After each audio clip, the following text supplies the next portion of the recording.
नमस्कार, भारतीच्या स्वयंपाकघरात तुमचं स्वागत आहे। आज बनवणार आहे मी कुरमुऱ्यांचे लाडू। हे लहानांपासून मोठ्यांपर्यंत सगळ्यांना आवडणारे आहेत आणि यात मी तुम्हाला पाकाचं योग्य प्रमाण आणि हाताला चटके न लागता लाडू कसे ओळायचे हे सगळं मी तुम्हाला या व्हिडिओमध्ये सांगणार आहे। मार्केटमधल्या लाडूंमध्ये कलर आणि साखरचं अगदी खूप प्रमाण असतं, त्यापेक्षा आपण घरच्या घरी अगदी 10 मिनिटात हे लाडू बनवू शकतो। अगदी मी सोप्या पद्धतीने तुम्हाला दाखवणार आहे। चला तर मग सुरुवात करूया। कढईत मी 3 वाटी कुरमुरे घेतलेले आहेत। 3:1 असं प्रमाण आहे। 3 वाटी कुरमुरे घ्यायचे आहेत आणि 1 वाटी गूळ घ्यायचा आहे। कुरमुरे आपण भाजून घेणार आहोत। कमी गॅस करून त्याला चाळतच राहायचं आहे आणि त्याच्यातलं फक्त आपल्याला त्यांना गरम करायचं आहे। त्याच्यातलं आपल्याला मॉइश्चर काढायचं आहे फक्त, जेणेकरून ते कुरकुरीत होतील। आता मी तुम्हाला दाखवणार आहे आणि त्यांना चाळतच राहायचं आहे। आता मी गॅस बंद केलेला आहे। आता तुम्हाला दाखवते बघा, असे कुरकुरीत कुरमुरे झाले पाहिजे ना आपले। आता मी एका बाउलमध्ये कुरमुरे काढून घेतलेले आहे।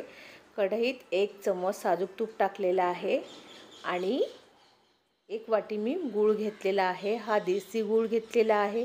तुम्ही तुमच्याकडे जो अवेलेबल आहे तो घ्या, फक्त त्याला बारीक कापून घ्यायचा आहे। आणि आता आपण त्याचा पाक बनवून घेणार आहोत आणि त्याला चाळतच राहायचं आहे अगदी न थांबता। गूळ आपला मेल्ट झालेला आहे आणि बघा एकजीव सुद्धा झालेला आहे। फक्त आपण त्याला परततच राहायचं आहे। असं केल्याने परतलं नाही तर त्याचा कलर डार्क होतो आणि लाडूचा कलर अगदी डार्क येतो, म्हणून आपण न थांबता त्याला चाळतच राहायचं आहे। बघा त्याला बबल्स आलेले आहेत, मस्त फुललेला आपला गूळ। आता मी त्याला चेक करून घेणार आहे। 2 सेकंद पाण्यात ठेवायचं आहे। बघा त्याची लोळी झालेली आहे आणि हे असं ताणलं जात आहे। अजून 2-3 मिनिटं आपल्याला पाक शिजू द्यायचं आहे। आता 2 मिनिटं झालेले आहे। आता मी परत चेक करून घेणार आहे। बघा आपला पाक मस्त फुललेला आहे। आता मी परत पाण्यात 2 सेकंद राहू द्यायचं आहे। बघा अशी लोळी झालेली आहे, तर आपला पाक परफेक्ट झालेला आहे। आता आपण कुरमुरे त्यात टाकणार आहेत। याच्याहून अधिक पाक करू नका। जास्त जर आपली पाक झाला तर लाडू अगदी कडक होतात।